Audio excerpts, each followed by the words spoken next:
Speedrunning. Software planning. Alright, Shining Force CD, Book 1 Speedrun Guide/Tutorial from Ty2358. This is going out to a specific someone as well as anyone else that will want to learn the game at any point. I'm Ty2358, the current record holder of the Book 1, that is. We'll tell you straight up right now, this game is not fully optimized. And anyone could beat this time. And I mean anybody. Anybody.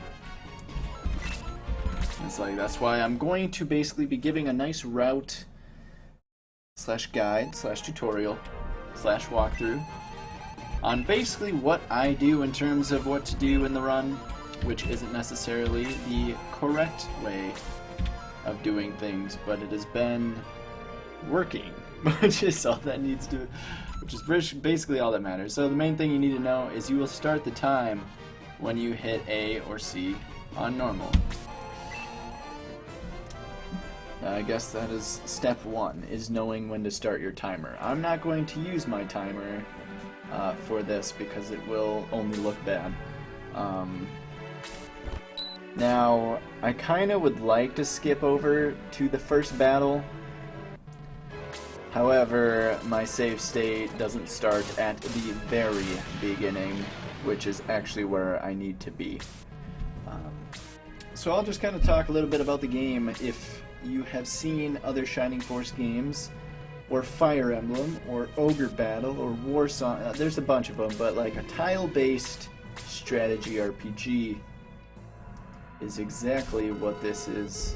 The nice thing, considering that at least the specific person that I'm going to be talking to first on this will just kind of refer to Shining Force 2 for a lot of things, considering there are a lot of similarities from Shining Force 2 and this game. That'd probably be the easiest way of going about things. But again, I honestly don't think you need to try too hard. Getting, like, the whole purpose of what I'm going to show you will easily get you sub 4, without a doubt.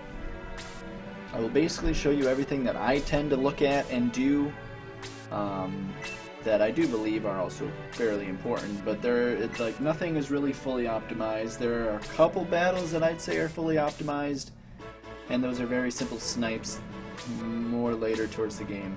But we're just going to do Chapter 1 for right now. I would highly recommend learning Chapter 1 and then doing Chapter 1 runs. I would not learn every single battle and then do a full run all the way through. That's just not a good way to do it, I'm not gonna lie. It is not nearly as good, because I believe we have 22 battles to go through, 4 chapters. It leaves about 5 to 6 battles for each chapter. It doesn't take too long, about an hour a chapter. You could even split it up and like do the first 2 chapters and then the last 2, you know, but practice it in segments. It'll actually make a big difference, trust me. This is about a 3.5-minute cutscene at the beginning. If you want, you can definitely just go to the very beginning of the battle, because that's when important stuff will start. If you need any kind of questions or any weird comments, by all means, you can ask me, Zephyr, which is also known as Heroin DP, No Worries, also known as T-Ski Soccer, and Insidious runs the game a bit as well. We all kind of do things differently. That's why I'm going to say, like, not my way is the correct way, but it'll work. Guaranteed. At least for getting a sub 4, for sure.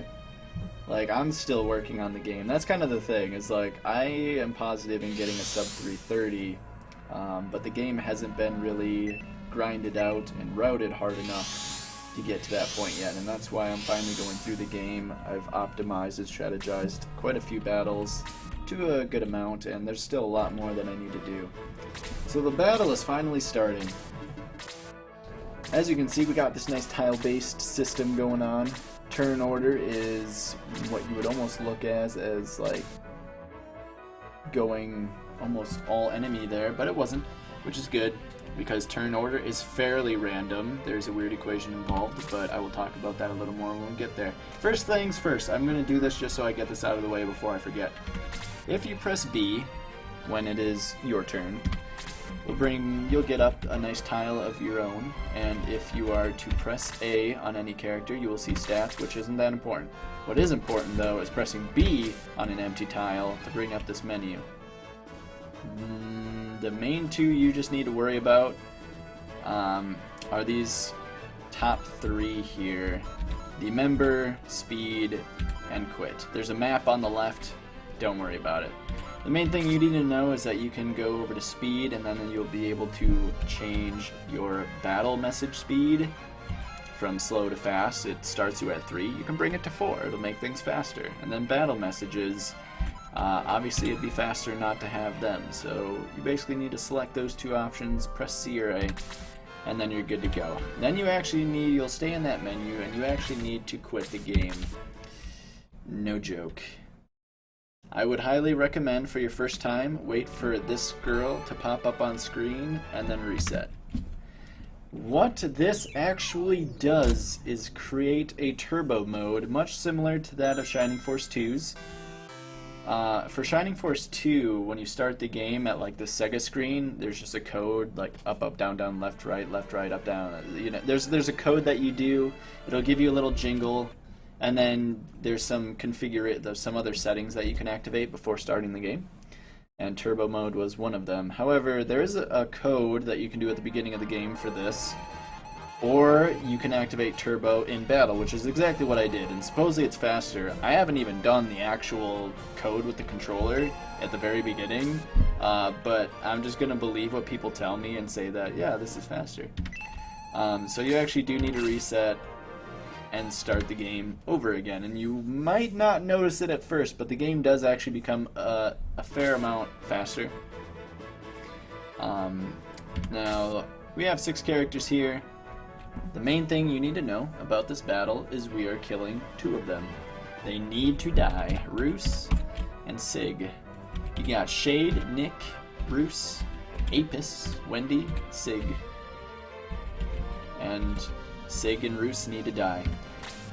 Now I don't want to get.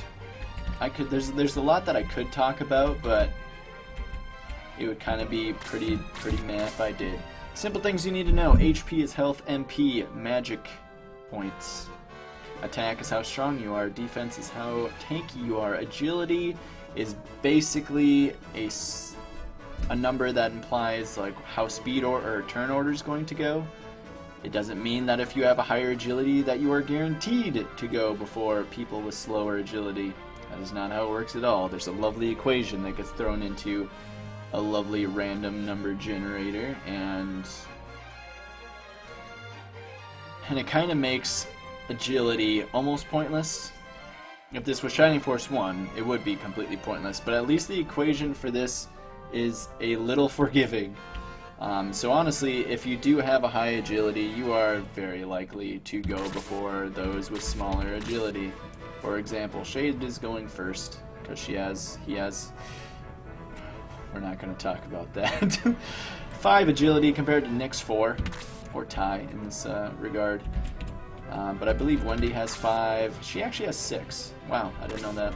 Well, she's technically fast, but she's the fastest unit. Shade is the near second, and Shade even got the outturn on Wendy, which usually won't happen, but again, there's kind of some RNG played in. As far as movement on characters, do not worry too much. I will let you know exactly the important movements that need to be made. But even for the very first turn, moving almost all the way to the right as far as you can is honestly usually fine. The easiest way of killing Roos, I will tell you right now, is to do exactly this 90-degree angle formation with Wendy on the stairs, Apis to the left or bottom of Wendy, Nick has to go to the left or bottom of Wendy, and you throw Roos all the way to the right. Now, because of this will make the bat and the incubus that are up there, you can't really see the bat, but they will both come down after Roos because they are in range. They can't attack Wendy, and no one else is in range, so Roos has to be their target. Funny thing, at the very beginning of the battle, you start out with like mid-game weapons and even protect rings on all characters, and because of that, everyone is insanely tanky. So one of the main things you will definitely need to know is that you actually will need to go into your menu, which you will basically get as soon as you press A or C, when you normally would want to stay when you're done with your move. However, you got item, attack, and magic, which you will easily figure out through playing the game, but you want to go to item and go down to drop, because we actually want to drop this protect ring. Dropping the protect ring will make it so Roos is not tanky anymore, so he can actually die to these enemies, along with putting it into the shop later. It's kind of a weird system with how it works, but if you drop important items, they will actually show up in your deals section at the shop at any point in the game. They'll just be there. We're going to end up dropping 4 protect rings throughout the course of this battle. And by doing that, we will be able to buy them later, and it'll get Sig and Roos killed off. I'm only going to drop Sig's and Roos's now so that they can die ASAP, and I'll drop the last 2 at the very end because, oh wow, how thoughtful. That's completely fine. As you can see, there is no battle message. Saves time. There will be some messages here and there on some very specific important things. So that double attack was kind of rare, I'm not going to lie. I have never seen that before. However, of course, anything like that can happen. Double attacks, crits, and counters, much like Shining Force 2, are in the game. Crits, it's the exact same battle mechanics as Shining Force 2. Lots of similarities here. Now, the main thing you need to know is between Shade, Wendy, Nick, and Apis, these 2 enemies should die. The one thing you should also note is that Apis can one-shot bats, or should be able to. There's a chance that he doesn't, but just know that Apis can one-shot bats. It's worth trying. So I normally blaze the Incubus with Wendy and have Nick kill it. Experience does roll over, like it does in Shining Force 2. The only thing you need to know is that Sig is the one who needs to die. If I move Shade all the way over here, that Bat and Incubus could go after Shade. So honestly, I would probably just recommend staying here or moving ever so slightly.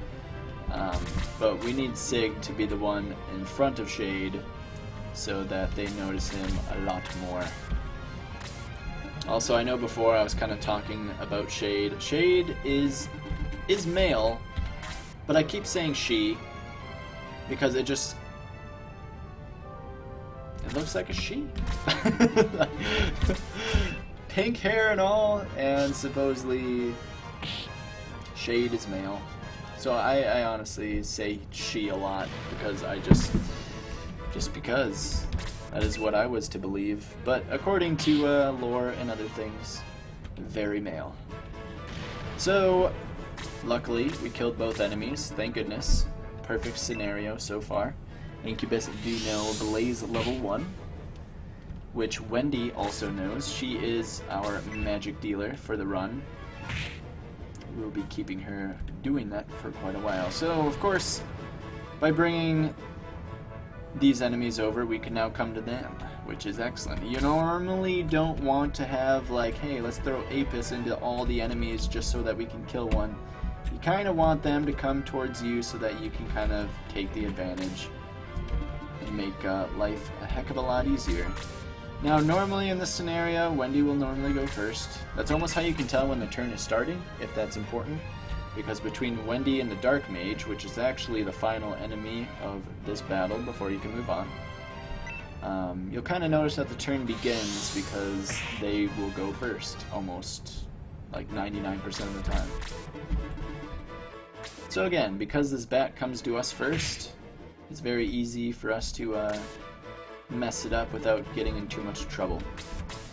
Now, again, you can honestly kill the bat up there, you could kill the bat up underneath. I'm simply attacking the Incubus because it's really the only thing that can do damage because it has that blaze. And I don't feel like taking that blaze. Alright, good RNG so far. Bats are also very scary because they can put you to sleep, and they can put you to sleep for 5 turns. They also have high evasion, which makes things oh so fun. But the main thing that I would focus on is trying, and I mean seriously try, to get Apis and Nick to at least level 2 each. In fact, one of them, if not both, should be level 3, and Wendy should be level 2. Shade, honestly, is going to die next battle, so don't worry about killing stuff with Shade. In fact, I would advise not even trying to kill stuff with Shade. Shade can do her own thing.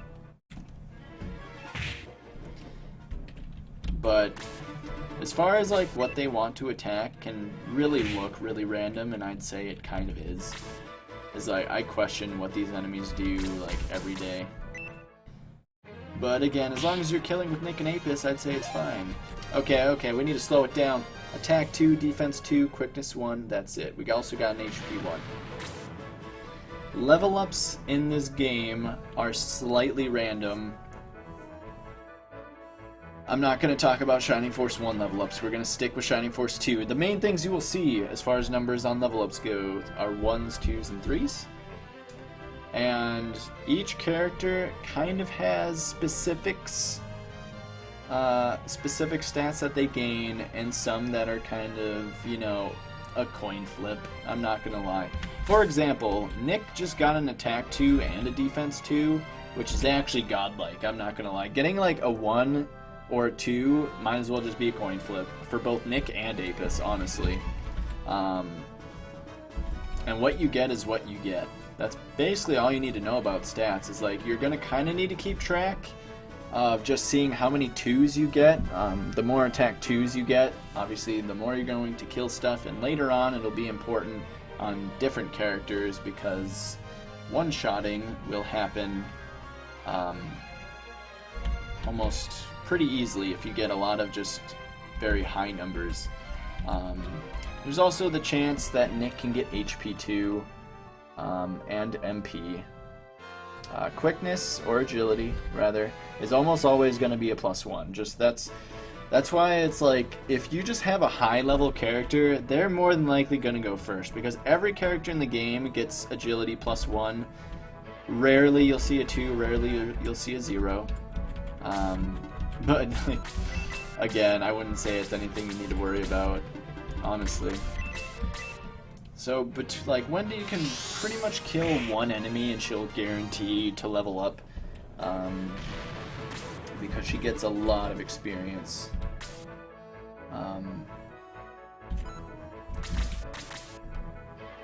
From like even damaging a bat. So unfortunately this bat's just going to continue to go after Apis. Funny enough, Apis got put to sleep again, but you could kind of tell when like something is happening after the battle, when like they attack you and then there's this weird pause. Normally in the case of sleep you'll actually see the Z's come out of his head. That's how you easily know. But there's also like poison ailments and stuff like that, where you'll also see that pause and be like, what was that? And you'll just kind of know, oh, I clearly just got poisoned. It won't tell you, but you'll know. And you'll see a lot more of that later. We aren't going to get poisoned for quite some time.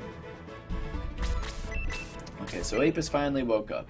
Again, I don't really want to be killing too much with Wendy. Don't want to get any kills on Shade. Wendy's stats, not that important.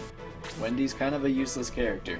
And what I mean by that is we don't use her as much as we could, and I don't really care for Wendy. I can honestly slap this. She actually slaps for 3 damage in this battle. So by all means, you can. I would just recommend getting rid of the enemy as fast as possible, so you're not sleeping the entire time. They can go after Shade all they want. Honestly, I could drop Shade's Protect Ring now because it's fine. Like, I'm not worried in the slightest. So we still need to get Apis his level up, which shouldn't be too hard. In fact, I got myself a lovely level 3 with attack 1, defense 2, and quickness 1. No HP, which is kind of unlucky, but defense 1 or defense 2 is at least better than the casual 1-1 level up, which I would say is the typical level up where you just get 1s everywhere. Which is very similar to how Apis is. We're not going to level up Shade at all. Shade does nothing but help us out a little bit in this battle, then die in the next. So because I want Apis to kill this and get level 2, again, the main thing is hoping for that attack plus 2, defense 2. That's what we call a perfect level up. So we got attack plus 2, defense 2! Dang, I wish I was actually running right now. So this mage will really only run out to here. It does know Blaze level 2, which is actually a cross-section 5 area Blaze. So if I were to Blaze 2 this mage, it would go here, here, here, here, and here. Just a simple T cross-section Blaze. Does a crap ton of damage, 9 to 10 damage to be exact. And most of us are pretty much at the 9 to 10 HP area, which is kind of scary. Honestly, if you can, I typically just kill the mage with Apis alone. Simply because normally he doesn't get attacked 4 times and gets down to that low of HP.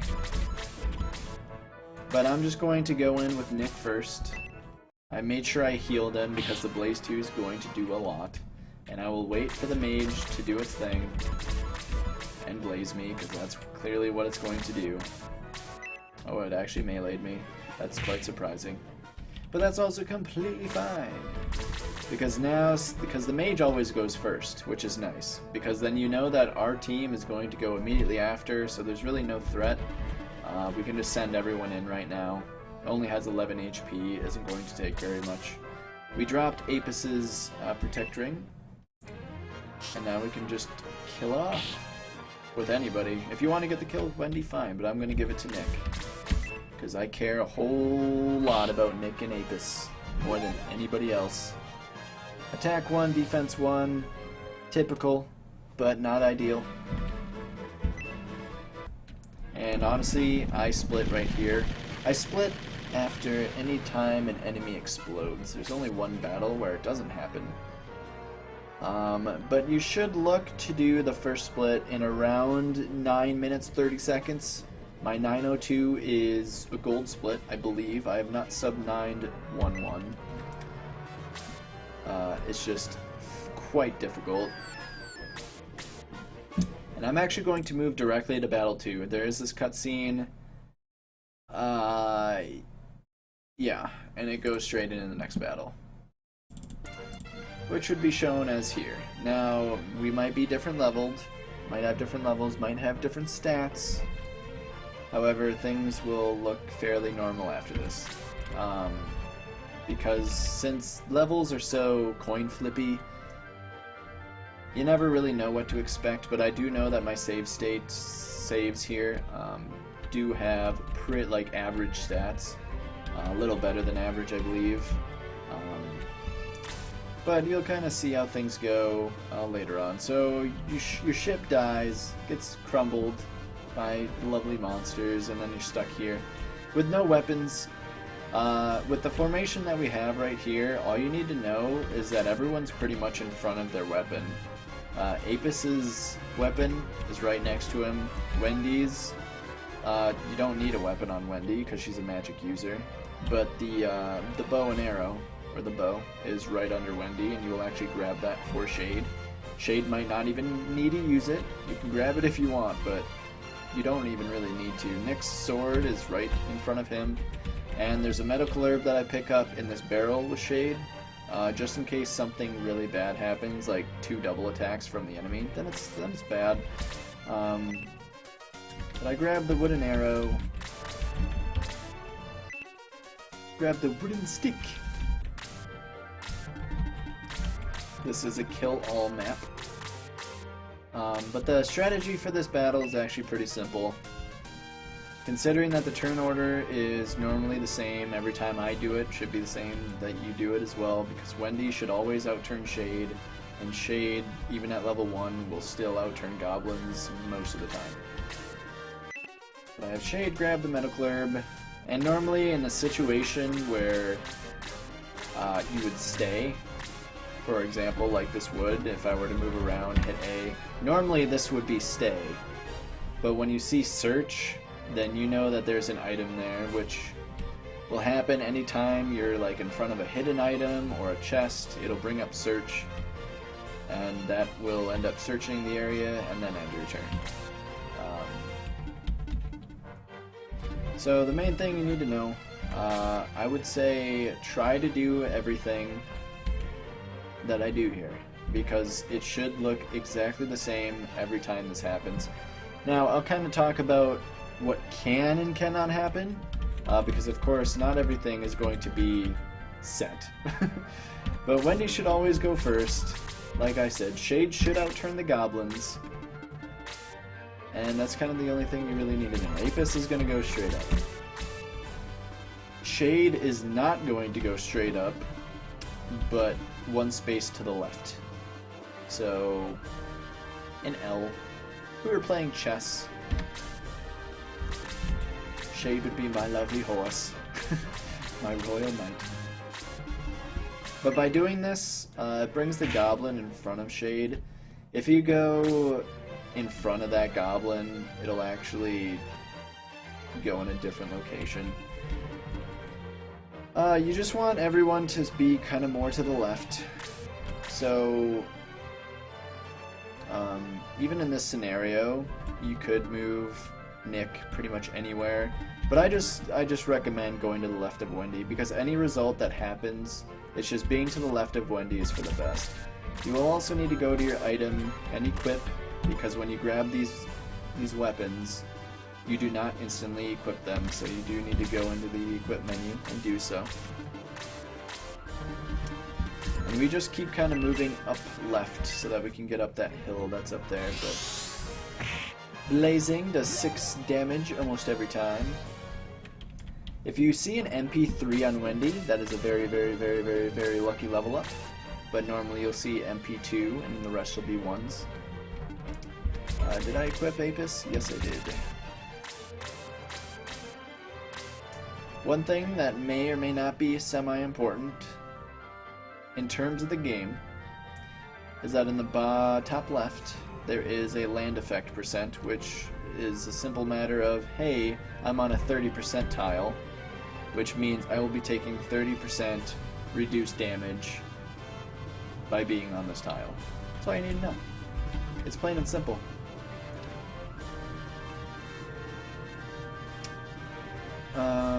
Okay. Right.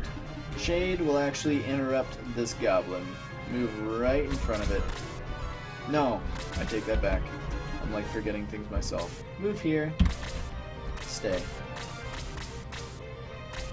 Shade does 2 damage to these goblins, but of course we want to keep getting kills on Nick and Apis, so kill with Nick. 1-1, very unlucky. Now this goblin can honestly, yeah, what you would hope for is for it to go after Shade. It sometimes goes after Nick. Not a big deal. Not a big deal at all. You want Shade to die as quickly as you can, which is why if the goblin goes after Shade, then fantastic. If not, it's not the end of the world. Now some people will kill this goblin with Apis. I get Apis a little more forward because we can. The goblins will not actually move down, surprisingly. They might now that Shade is there. But again, you only want to use the wooden arrow when you like really need to. There's only one time that I might use it in this battle, but again, because Wendy always goes first, it's very easy for her to go, and then I can just kill with Nick. Nick gets a lot of experience in this battle. But the goblins don't move for whatever silly reason, and I honestly just start moving everyone up as far as I possibly can. You could sit back and wait a little bit. It would be completely fine. HP 2, attack 1, defense 2. Very nice.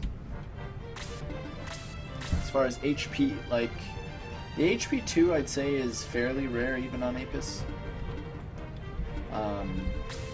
But again, it's just 1 and 2s is all you're going to see. And if the more 2s that you get, the luckier you are.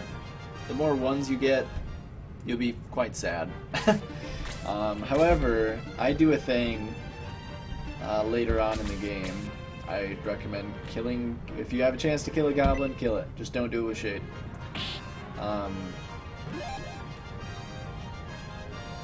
Attack 1, defense 1. That's very unlucky. But there is a thing that I do actually with Apis, because I look at Apis as a very important character. Because Apis is going to be the first person that can start one-shotting. And on the first 5 level ups for Apis, or technically 4, his level 2, level 3, level 4, level 5, if he gets 2 attack plus 2s, he will one-shot goblins in the 3rd battle, which is kind of like one of those things that's important. Not needed, but pretty important. It saves a lot of time. So because Wendy's kind of low on HP, I'm not going to go up to attack that scavenger rat looking thing up there. We're just going to keep her kind of back for right now. Instead, we can have Apis and Nick kind of be our front line. However, the rat and goblin are probably still going to go after Wendy regardless, I would think. But as you can see, even with this road, it's a 0% tile, which simply means that this goblin, being on a 0% tile, he's going to take full damage, which is going to be 7. Even with all the attack plus 1s. But even at level 4, if Nick were to get, 3 attack plus 2s, he would definitely kill these goblins in one hit. Wow, a nice double attack. Now, typically, you would not want Wendy to die, and you would prefer to get her to level 4. Once she's level 4, she learns Freeze, and Freeze level 1 does 9 damage to enemies. 8 to 9 damage. It's a little bit of an upgrade from Blaze level 1.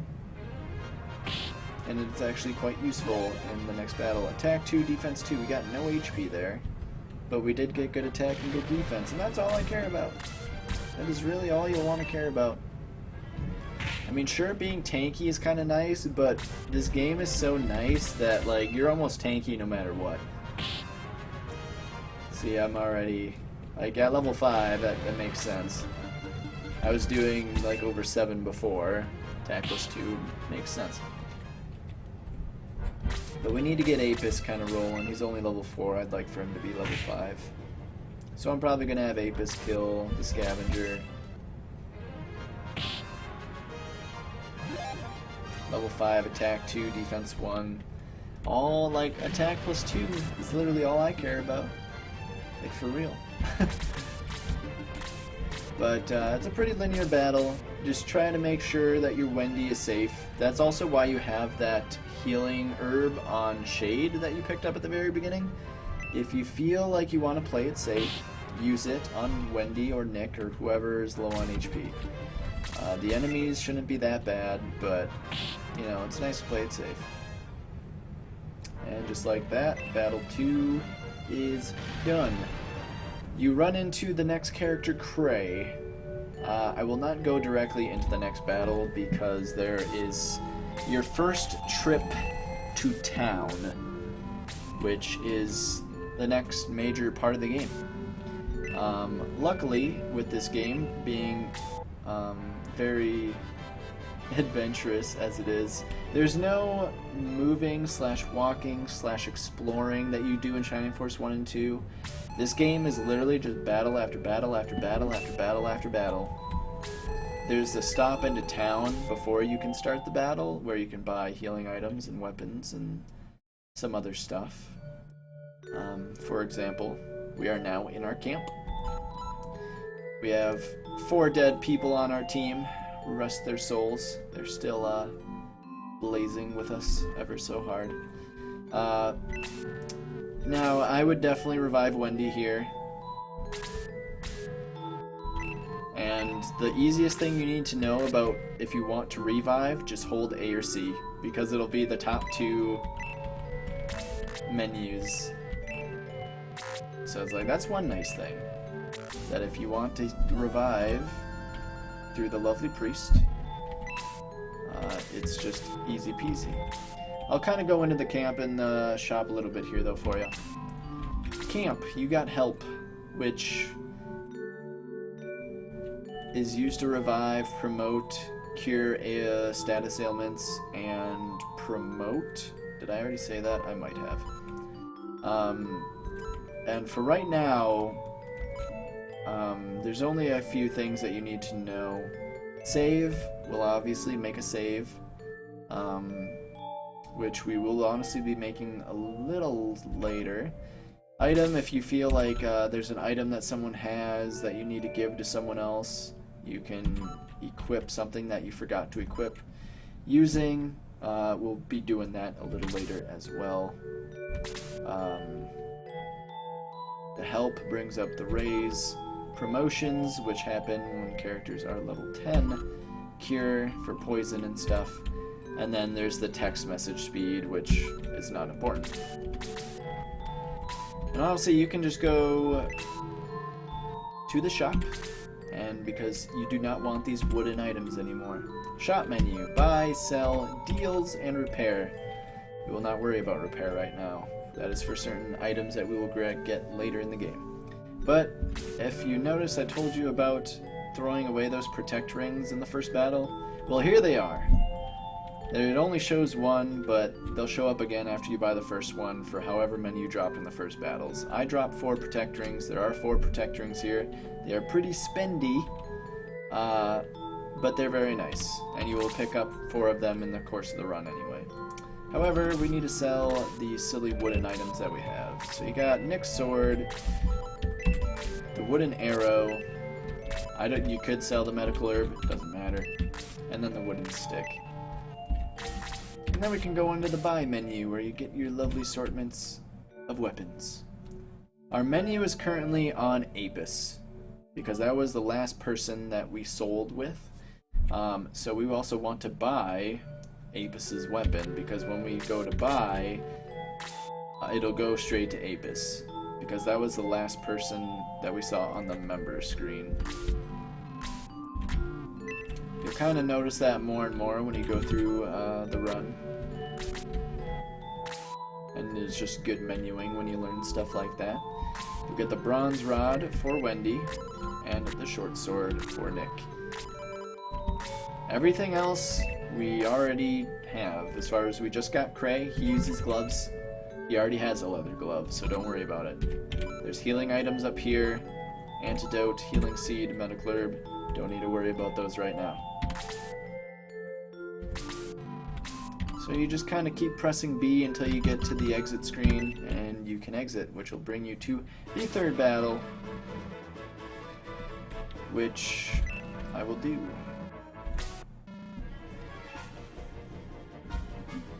Some silly, plot to the story. That isn't important, but... Now, this battle, I will be definitely pulling out quite a few scenarios on what can and cannot happen here, because we're dealt with more bats. Bats kind of come into play again, and that makes things kind of awkward. As well as Cray being a very important character. He actually starts off fairly weak. For example, Nick has gotten pretty average-ish level ups, I want to say. At level 5, he has 18 attack. Cray right now is sitting at 13 when you grab him. However, Cray is a very important character, and we will need to get him levels. So, first thing you need to note, as far as movement in this battle, is Apis will hopefully go first. Sometimes he doesn't, but he will move as far as he possibly can. Nick can also move in this spot, but don't move Nick here. Apis needs to be right here. And Nick will go to the side of him. But between that, everyone is just going to move down the road as far as possible.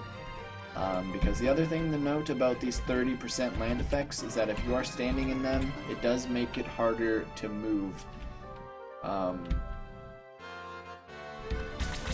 Because not only does land effect involve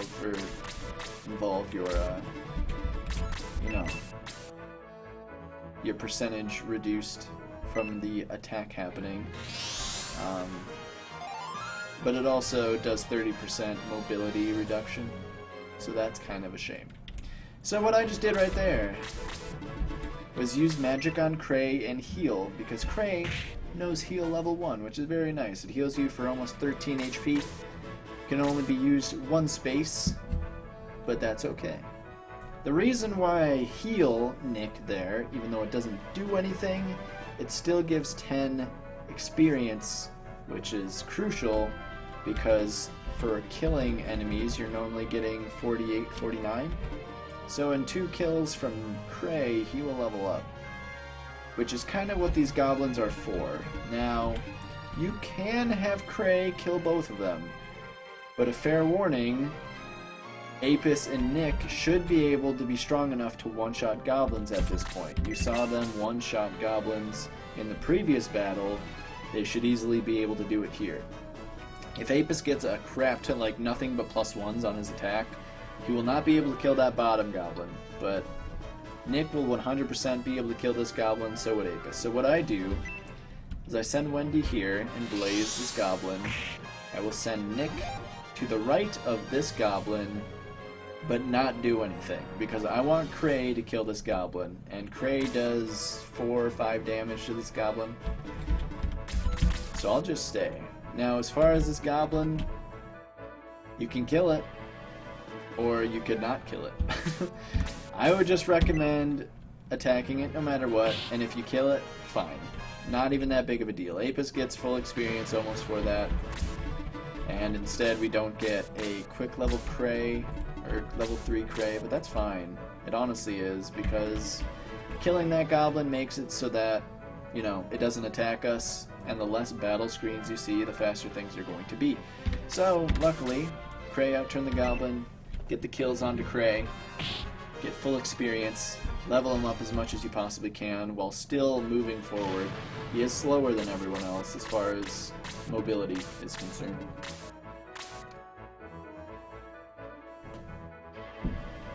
Okay, again, Wendy is kind of your fast character for the majority of the beginning. When you see Wendy go, you kind of know that the turn is starting. With her 9 agility, ever so fast. These bats are also fairly fast. I think they're like the second fastest. They have 7 agility. The dwarves also have 7 agility. But Wendy should easily outturn all of them. There is such a rare chance that the bats actually go first.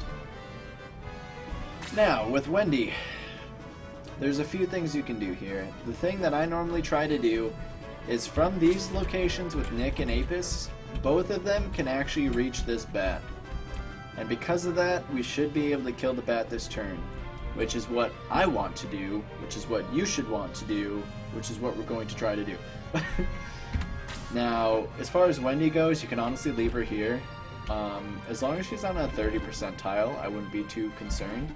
If you move her on the road to a 0% tile, she'll take more damage, and the bats will actually go after her, along with Cray. It's just, they typically go after Wendy. So you can honestly keep her up here, or send her down here. I would not recommend moving any farther to the right, because they'll be on water spaces, and it's just kind of harder to hit them from that point. So just stay on a 30% tile, and you'll be fine. Because if you're lucky, Cray could actually be able to kill one of the bats and level up from that. But again, Nick can move and Apis can move to attack this bat. As long as we hit it, we'll be golden. That just means less sleep for us to worry about, which is what we want. Like, don't even care about Cray at this point. We just want to kill him! Which, you know, sometimes won't be able to happen because of Ace of Enemy. Bats and they're flying. Luckily, nothing does really any, like, even right now, nothing is going to do damage to us. Even Wendy here isn't going to take much damage. 3 damage, la-di-da. It's like, that's fine. Now, an important thing to note is that no matter what, Cray at level 2 is only going to do 1 damage to these bats. Oh, goodness. Well, and because of that, you don't need to attack with Cray, really at all. what you basically need to worry about is Wendy being alive. So you can just heal Wendy as much as you need to here. And have Wendy kill the bats. Sometimes I'll actually send Apis to assist in the bats. Because he does 6-7 damage or so. Nick does 6 damage or so. Which also you can kind of tell just based off of Apis's attack being 19, a bat's defense being 12, should definitely do 7 damage.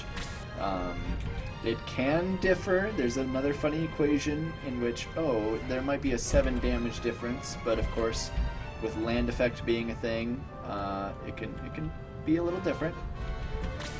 But if you want to attack the bats with Apis just to guarantee like its death, then by all means go ahead.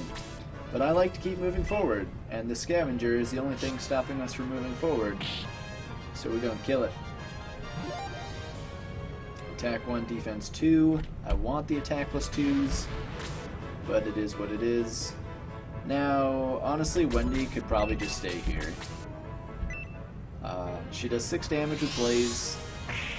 Just have her kill both bats. At this point, if like Apis and Nick don't kill that one bat, have Wendy kill them both. Because from this spot, since Cray only does 1 damage to bats, because bats have 12 defense, scavengers, however, only have 6 defense. Big difference there. And what that actually means is that with me attacking, attack 1, defense 2, having these tanky level ups. But because of that, Cray can actually kill this scavenger and level up, which is a big deal. This is our first level up for Cray. Yay! Now, attack 2, defense 1, quickness 1.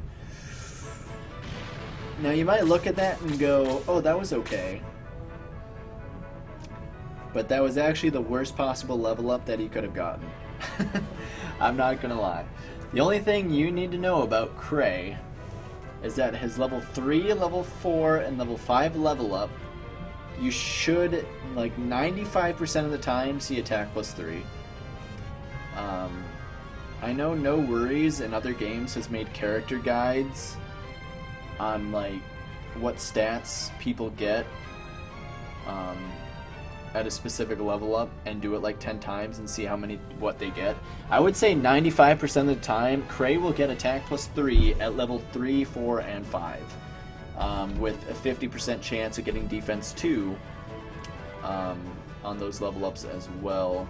He got attack 2, defense 1, which is just abysmal. I would already be quite sad from seeing that, and I am right now even.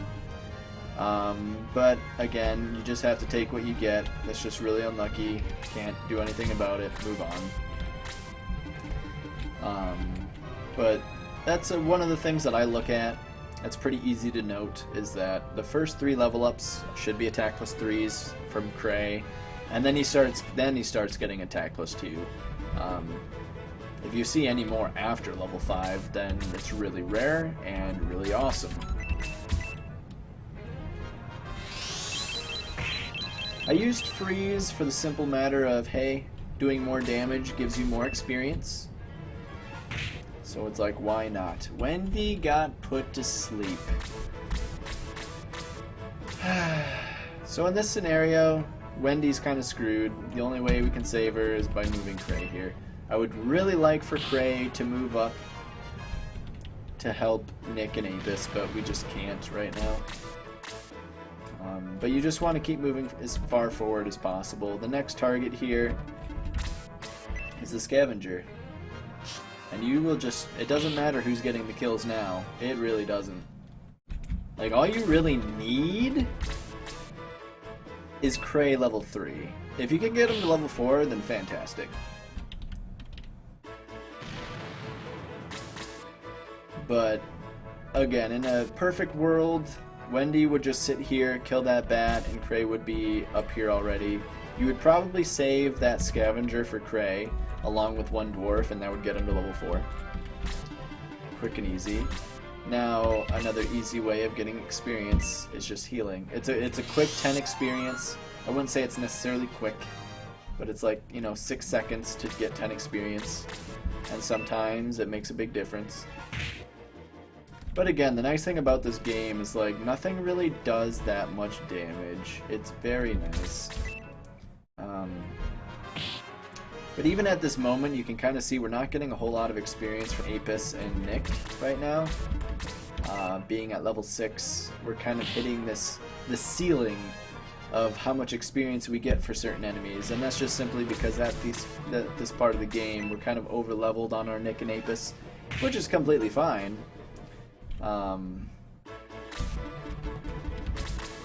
But you'll just kind of start noticing that.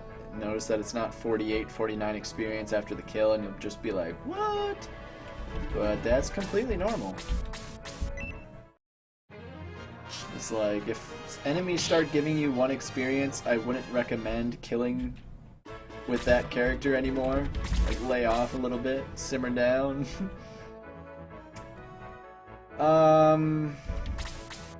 So I would really like for Cray to kill this dwarf, since we're not getting a whole lot of experience for it, but Cray will get a whole lot of experience for it. Cray's still only level 3.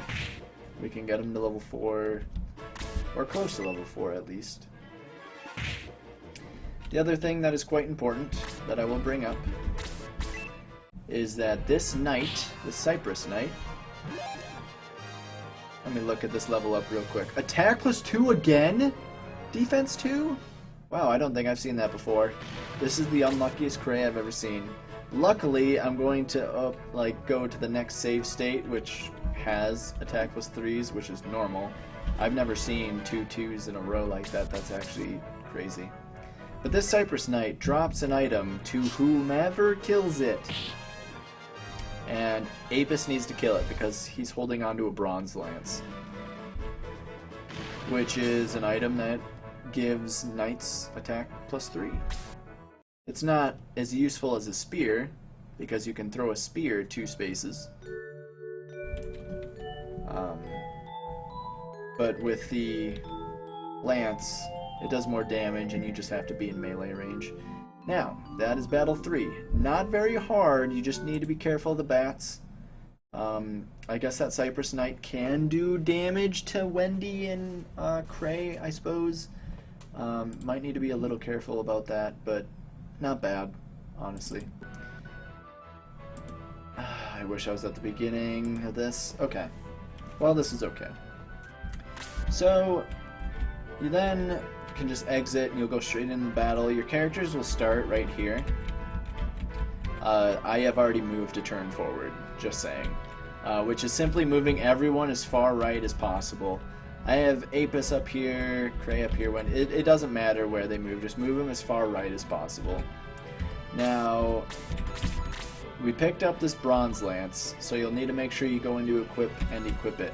At this point in the game, which, like, even at the end of the last battle, we only had Apis at level 6. Just as a reminder, he sometimes, if he hits level 7 by the beginning of this battle, that's really, really high. But that does happen. He can start one-shotting with this bronze lance, at least for this dark dwarf in the beginning. If he has 23 attack, he can do it. If he has more, he's guaranteed to do it. So, like, even with this Apis, which he is a level higher than normal, at level 6 he should be 23, 24 attack. But with a bronze lance, you're killing this dark dwarf 100% of the time. So you will move all the way up with him to kill that dark dwarf. And now the next one is a little trickier. You need to try and kill it with Cray. In order to do that, we do not move everyone as far right as possible. Nick does not. Oh, wow. Alright, well, that is insanely unlucky. I will tell you what normally happens here. Normally, Nick outturns that dark dwarf, because at 7 agility compared... Wow, Nick only has 6. Then again, at this save state, he's level 5. I had him level 6 in the battle that I just did. But normally, Nick should outturn that dark dwarf. And you will not move all the way up, but you will actually move to the left of this bush. Not, that's all the way. You want to go to the kitty corner to the bush. And by doing that, that would actually bring that dark dwarf that was right here, and it would actually go after Nick. It never goes after Apis in this scenario when Nick has moved before the dark dwarf. It always moves down here and attacks Nick. And when that happens, Kray's move is simply moving all the way over and attacking that dark dwarf. And I got unlucky here, where it's like, oh, can't do that anymore, so we just have to stay. You do not want to be healing yourself here for that 10 experience, because you'll actually need the heals here. You actually take a fair amount of damage, because we're dealing with a lot of Cypress Knights, along with a beautiful Dark Mage and some other hard-hitting enemies up here. So, if this were to ever happen to you, which should never happen to you, you do not want to move Apis all the way up. In a normal world, this Dark Dwarf would not be in my way, and I could move Apis all the way up to the top of this ladder right here and be able to attack this Dark Dwarf with a spear. You just have to equip it first. But in this scenario, you need to... Well, I suppose you could either sit here and attack it with a lance and insta-kill it, but it wouldn't give you any experience. So I equip the spear, get it to 1 HP, or crit it. Whatever. Normally you would not kill that, and I wasn't supposed to kill that. When crits happen, they don't make a noise. They'll just do 1 or 2 damage more than normal. And that was a crit, because I definitely am sure that I was not supposed to kill that. But like everyone else, just move as far up as possible. We just gotta get to that Dark Mage, and when the Dark Mage dies, the battle is over. There's only a couple important things to note on this battle. Kray needs to not be killed, preferably. Well, it kind of goes for anybody. But there is one item that needs to be picked up. And that is the chest on the top right. This chest right up here holds a power potion. And you will need that, so don't forget it. But in this scenario, this Dark Dwarf always moves in the front of the ladder, and you have to kill it before moving forward. The only reason we didn't kill it is because it's on a 15% tile, where on the ground below where like Nick is, it's 0. See the damage difference there? So I'm gonna need Wendy to kill the dwarf. Where normally Apis would just attack this twice with the spear and kill it. I'm completely fine with letting Apis kill it. You honestly should give this kill in this scenario over to Wendy. It's kind of a slight mistake, but I'm just doing this so I can get Wendy as far up as possible. And again, practice, practice, practice. You will see different things a lot of times, and you will have to adjust. But it's usually not that bad. You just usually want to keep moving forward because there's not that big of a threat. So now this is a spawner that just keeps pulling out these dark dwarves, which can be used to your advantage, honestly. Because if you're to throw like Kray here, you can just keep attacking this dark dwarf and get a crap ton of experience for it.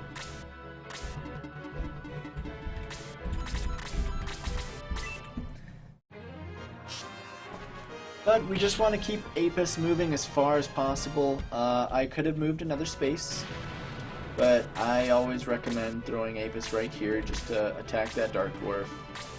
Again, it not attacking us is more of a time save than getting the experience. Although I would probably recommend getting experience to certain members if needed. Now I can have Nick or Kray sit on the spawner and they will not come out next turn, which I would probably recommend if you ever get the opportunity. Normally you don't have the chance to get into a spawner, but we can do it for this turn completely fine. This Dark Dwarf I usually try to avoid. If I were to move here, he could reach me because he moves 5 spaces, I believe. So I'm going to keep Cray down here. We'll probably end up attacking that Dark Dwarf later anyway, but for now we won't. So the reason why I moved Apis here to kill that Dark Dwarf and not here is because from here, these Cypress Knights will actually come down and attack me. So you kind of need to stay here. But now that it's Apis's turn, you can actually just move all the way up and attack these guys. These guys' formation will sometimes be different. Sometimes you might see this knight down here, and that way you'd actually be able to get in like an attack with your lance here. That's best case scenario. If you don't, not the end of the world, because you still should be able to two-shot a Cypress Knight anyway. So in this case, get your spear, do 6 damage. Wow, that's quite weak actually. And they will die once I equip a lance. That'll give me the extra 3 damage I need to kill them off. Apis will pretty much want to handle all of them. However, this knight will also start joining the party. If I move Wendy up here, they will probably go after her. Just a fair warning, but I'm okay with that actually. The knights also have an ability to use Boost, which is a spell that increases their defense greatly and their speed. Luckily, they did not do it this turn, because I do not remember the exact percentages, but it's like an additional like 40% defense that wears off a little by little each turn. It's a lot of defense. I'm going to wait one more turn here with Nick, and then I'm going to have him start moving up as well, because we want to get up here as fast as possible and take care of all these enemies. We need to kill this mage, get out of this battle. We need to pick up this wine. There was this Dark Dwarf down here that actually dropped an axe that you do not want at all. I believe Apis killed him? Yeah. The hand axe is something that you don't want, and when you have a full inventory and you open up a chest or grab an item of some sort, it will not go into your inventory if you have a full inventory. As soon as you have 4 items, your inventory is full. Right now, Apis can grab that power wine if he so pleases, but you kind of need to make sure to either sell or drop items that aren't needed.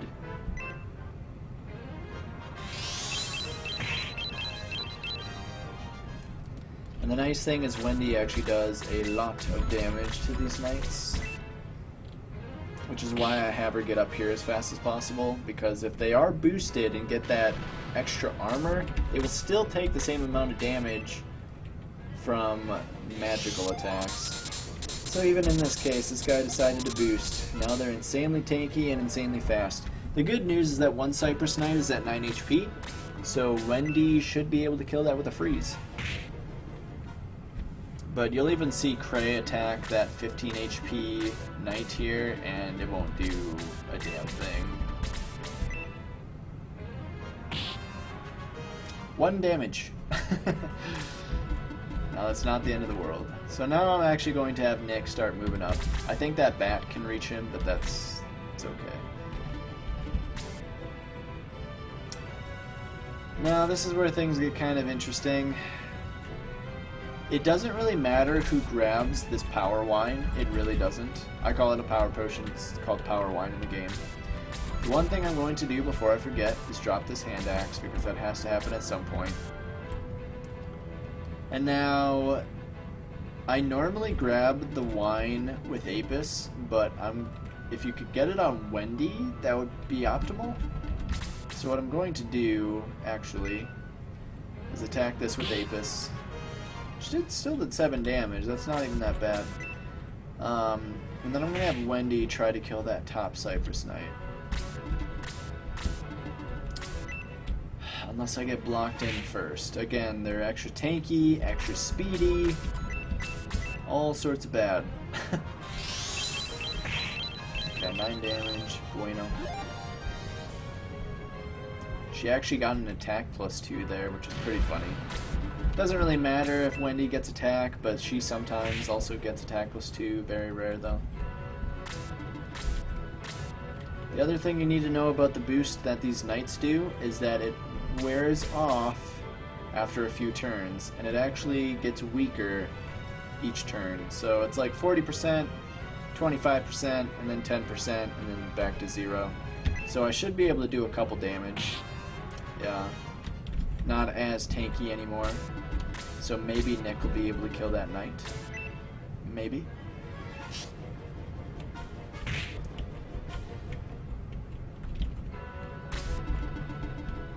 As long as the bat doesn't put us to sleep. Now, you don't want this bat to even reach you in the middle and like during this battle, but it can happen. As you could see, because Wendy didn't get to go, it stopped Nick from moving as far as he could possibly go. Because if I could have just had Nick where Wendy was, this bat would not be able to reach me, and it would just be stuck down here the entire battle, which is what you typically want. But, you know, sometimes these things don't happen. So I think what I'm going to do is have Nick attack this. Attack +2, defense 1. I'll take it. I'm happy with that. And I'm going to have Wendy kill the Cypress Knight with a blaze. And then next turn, Wendy can actually go over and grab the Power Wine, which we will use later on a different character. The other important thing that you will need to note is that even though this mage could reach, like Nick and Apis, we're only 5 spaces away. 1, 2, 3, 4 spaces away. Like, you would think, oh, this mage is going to wreck our day. No, it actually kind of stays over here. You kind of need to go past this part of the floor. You need to be down here to actually trigger this mage. So it's completely fine to move Apis right here, and the mage will actually just move back to its starting position. Attack +2 is what you like to see. Now, unfortunately, the Death Archers don't agree with that, and they will actually go after you, but the main thing you need to know is that if you're lucky enough to have Wendy go and grab the Power Wine, then Apis can honestly just solo the mage, and that would be the best thing to do. He comes with a lot of HP. I mean, his max HP right now is 24, he's sitting at 15. Like, that's a lot of HP compared to everyone else. So he can survive one Blaze level 2 if need be, which is what I like to do. So I'm just going to have Nick and Cray kill this bat. And Wendy will grab the wine. And I'll just have Apis solo the mage, because he can.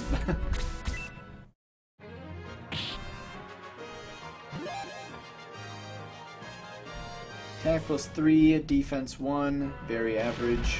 The best level up you could possibly see on Cray is the attack 3, defense 2, which happens from time to time. Wow, okay, I thought Apis did more damage. So, side note, I suppose, at level 8, if he has 28 attack, he can 2-shot this mage.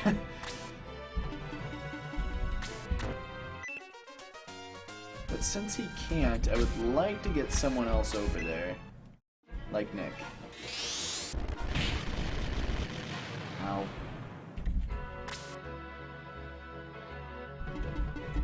Which is kind of what I'm going to do, actually. I can't reach the mage right now, but that's okay. I'm going to attack anyway, just for the experience. Cray will get attacked because he can't outturn a Dark Dwarf. Nice block. We have yet to see a counter-attack, I believe. Going after Apis, even though a Death Archer cannot kill him. Because, like, level 8, level 7, you are over-leveled. It's like, by a lot. Because Cray can't attack anything besides this Dark Dwarf, I'm going to attack this Dark Dwarf. Oh wow, nice double. Lucky. You would normally want Cray level 5 by the end of this battle, which isn't going to happen here, but that's okay. I think that was a crit. But honestly, that would have been a-okay. If he didn't even kill it, Nick would have killed the mage. There would have been that slight chance that Apis would die to the mage before Nick would go, and if that happens, then that just sucks. You would simply move on to this next battle, which happens directly after that battle.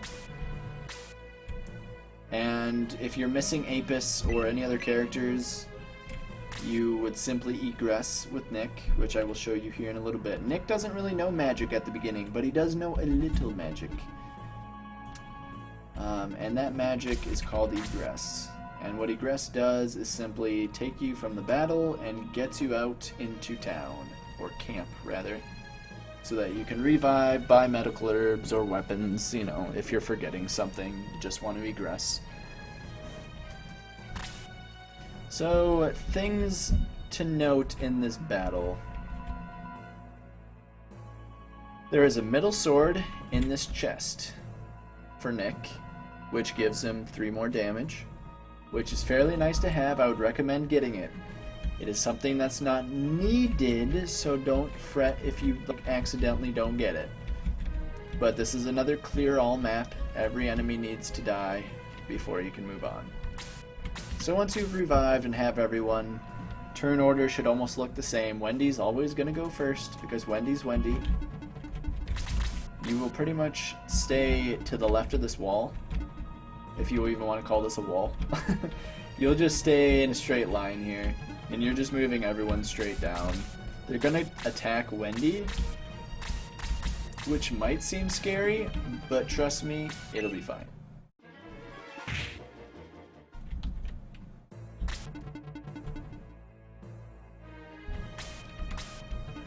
This is kind of funny. Normally, I'm not sure why a level 4 Cray is outturning my Nick, but again, weird stuff happens. Normally Nick would go, you would move him here, and then you would attack with Cray up here. Because you need Cray to get more experience yet, so... There's level 5, another 3-1, and now after level 5 on Cray, its next level ups should just be attack 2, defense 1, like the majority of the time. You just move everyone down. That guy's gonna go after Wendy. La-di-da. Attack Wendy all you want. Cray can heal her if need be, but there's really no threat here.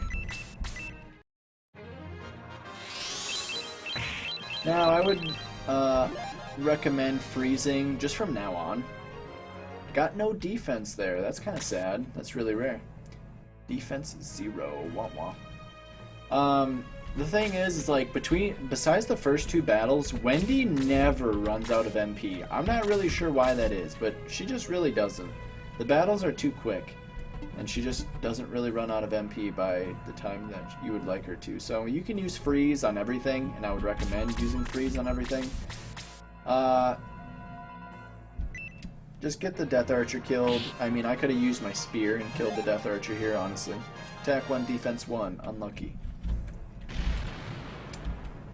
And hopefully between Nick and... Oh, wow. I was hoping Nick could outturn that knight, but I guess not. Like, again, if you want to play it safe, you can just heal Wendy.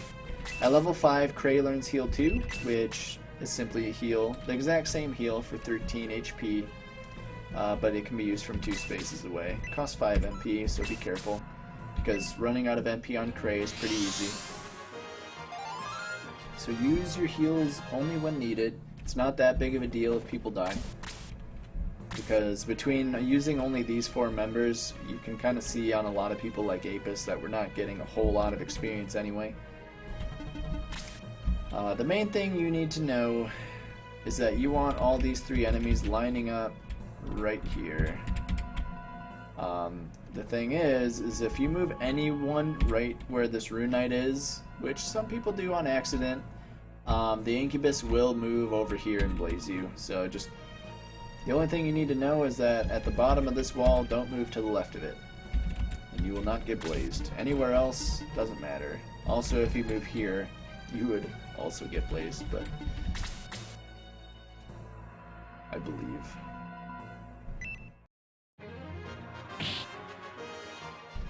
Well, then I would be blazed here. So maybe not. Okay, I would. So basically, being anywhere against this wall is Blaze Town. Don't be against the wall unless you're in this corner. Plain and simple. The main thing I care about is this Incubus. This Incubus, using magic, really the only thing that does damage to us. I would like to kill it. I'm sad that Apis didn't kill that. He sometimes does. Sometimes. If he's a strong enough Apis, a very lucky Apis will one-shot an Incubus. Which is awesome. We'll just blaze it with Wendy. I'll have Cray kill this Cypress Knight. I'm sad that Cray didn't go first though. But Wendy's quite tanky for a mage. She tanks like a boss. Everyone wants to go after me. This is definitely not how this is supposed to go. But it's also not the end of the world. So what typically happens is that when you clear out that archer and knight that are right here, these three enemies, being the rat, the archer, and the incubus, they usually just make a straight line right here. And then you'll simply kill the incubus first with whoever, it really doesn't matter, and then work on the rat or the death archer. Doesn't really make a difference to you. I would just say kill that incubus as fast as possible. So we need Cray to get a bit more experience. He's only level 5, when everyone else is like level 7 at least, or like on average. My Nick is under level being at 6. He should be level 7 or 8 by now. Wendy, honestly at this point, don't care about Wendy. Wendy could die, honestly, and you would still be fine. But for the purpose of the run, I would recommend keeping her balanced with everyone else. It's kind of helpful. I'm going to kill the Death Archer just because I can't kill the Rat Man. And instead of keeping 2 enemies alive, I'd rather just have the one. This is the last battle of the chapter, may I add. I know I didn't throw in like what the times should look like after battles like 2, 3, and 4, but this battle, which is the end of the chapter, should be around 41 minutes or less. Sub 40 is definitely where you want to be. Now I'm going to kill this with Nick to hope that he gets to level 7, which he did. Attack 2, defense 1, I'll gladly take that. Because in 3 battles after this, we're going to be promoting, and everyone needs to be level 10 in order to promote to the next fighting class. There's really no big threats in this battle, honestly. You could pretty much keep moving everyone forward as long as they're not like at 9 HP or lower. The brass loader does a decent amount of damage, but not really something you need to worry about. The only thing that really does damage in the entire game is magic. And since there is a dark mage here with blaze level 2, it can be kind of scary. So I'm just going to have Apis tank that. Or try to. Like, if I were to tank it, I would die. So I need to have Cray heal me. For sure. So now if I were to get Blaze 2, that'd be fine, I suppose. Still scary, though. Because I don't feel like taking 10 damage. So, like I said, after level 5, he'll start getting attack plus 2s, which is normal. And we want to kill the Dark Mage as fast as possible. Get over there. Kill it.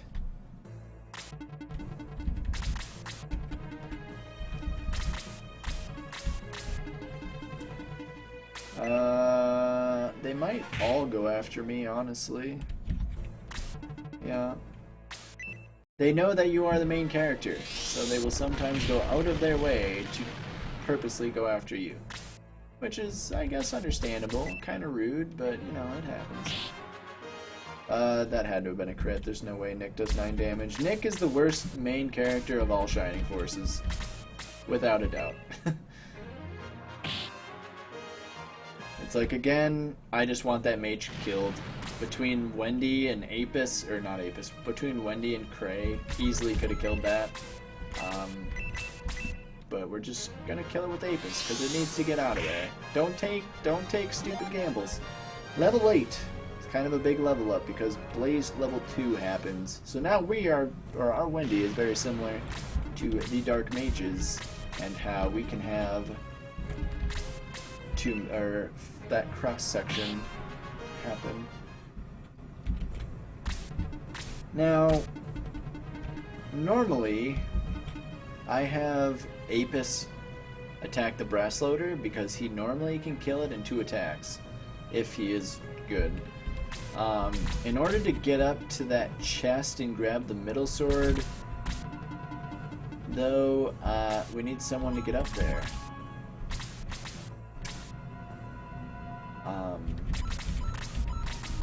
And the one who moves that has the most mobility is Apis. He has 7 mobility, where most people have 5. Nick has 6, Wendy's 5, Cray is 5.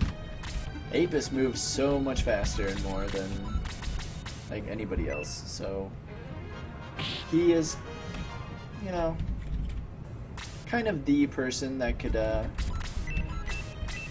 get the middle sword the fastest. So I'm just healing Nick just in case something were to really go poorly. Plus I want Nick to kill this Cypress Knight. I can have Cray continue to attack the brass loader here in a second. The nice thing about the brass loader is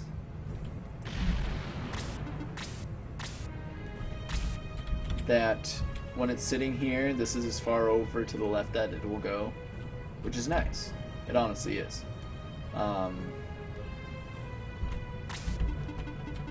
And I can honestly have Wendy assist Cray very easily.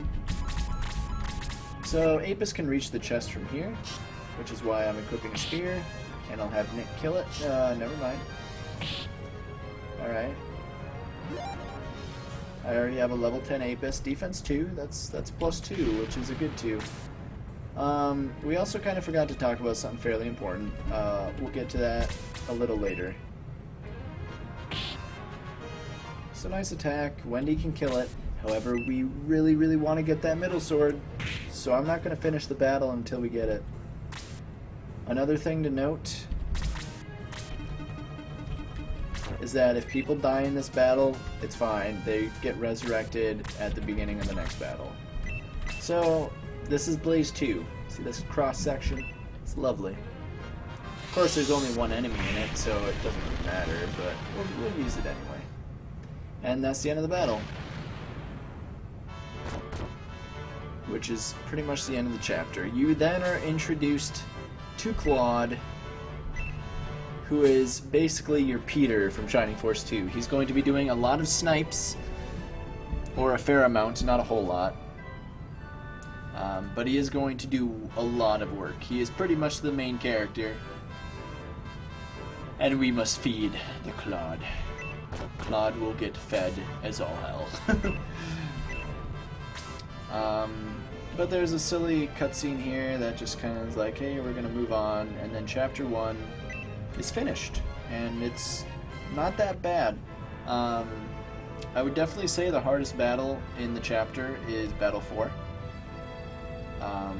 But it shouldn't be that bad. If you just kind of play it safe and just remember that Apis can go ham. Like, that's all you kind of need to know. Just remember that Apis can go ham. And hitting yes there makes a save, and you move on to Chapter 2. So I'm going to end this video, not right now, but soon, because there are a few things that I didn't go over that I would like to go over again. So, that last battle of the chapter, Battle 5, there's actually some other important items in here that I've totally forgot to mention.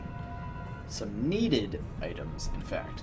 The thing is you normally don't need to worry about it because, again, when enemies have weapons or items that drop when you kill them. As long as you have a not full inventory, you shouldn't even need to worry about it. And that's why I didn't even talk about it, because I never really do, because the only one who could have an issue with this is Apis, because he could, if he were to grab 2 more items, for example, if he grabbed the middle sword, he'd be, you know, he would have a full inventory, which would not be good. But the thing you need to know is that this Cypress Knight is holding onto a running pimento. This running pimento is a very important item that needs to be picked up. The only thing you need to make sure of is that whoever kills this knight, just make sure they don't have a full inventory. That's literally all that matters. Some other stuff that I could talk about are kind of the triggers for some of these enemies, at least in this battle. I could also go through the 3rd and 4th battle as well. However, there's not that much to it. Of course, once you get down to, I believe, this line, that'll trigger these enemies to move up. I think they move up no matter what, though. But as soon as you get under these 2 walls here, you'll start triggering these enemies to move over, which is exactly all part of your plan to begin with. Sometimes enemies don't move or get triggered until after a certain number of turns, which you will also be shown at a later time, an example of that. It kind of happened during this battle, actually, I think. But normally, for these enemies, once you are, I guess you could say, 1 space to the left of the wall, that triggers these enemies on the right. So whether you're here or here, I believe you're actually safe if you move right here, but I might be wrong. I'm not even 100% sure on that myself. I would just kind of know that just 1 space left to the wall will more than likely trigger these enemies. It's kind of all you need to know as far as these enemies here. I believe once you get to this, like once you're above this line, you will trigger the incubus to move. And then again, of course, whenever like the enemy's in range to attack you, it will attack you 99% of the time. There's only a rare few battles where it doesn't, and I'm not entirely sure why that even is. Battle 4's was a little different because the only thing you need to know is you can one-shot this dwarf. This dwarf should move down to attack Nick. Just make sure you kitty corner from the bush.